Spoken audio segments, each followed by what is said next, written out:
unang-una, ang Secretary of Interior and Local Government, maski po sa Pilipinas, wala po yung kapangyarihang mag-aresto.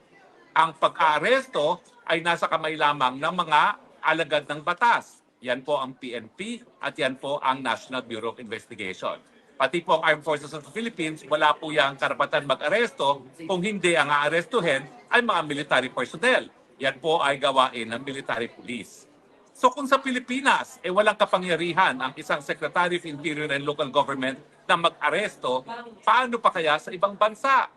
At siyempre, kapag nagpadala sila ng pulis Pilipino rito para arestuhin ako, yan naman po ay lalabag sa soberenya at jurisdiction ng Austria. Dahil yan nga po ay exclusive.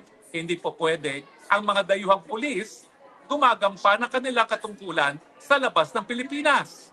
So, malinaw po, kapag si John Vic Remulla mismo ang mag-supervise ng pag-aaresto ko, illegal dahil wala naman siya kapangyarihan na mag-aresto mismo sa Pilipinas at lalong-lalo na dito sa Austria.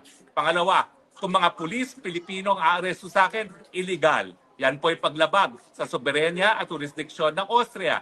Pangatlo, kapag sapilitan nila akong inaresto at isinakay sa eroplano, yan po ay kidnapping.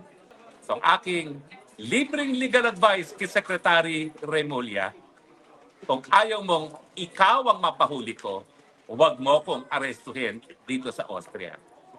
Ganun pa man, inaantay kita rito sa Austria, magkita tayo.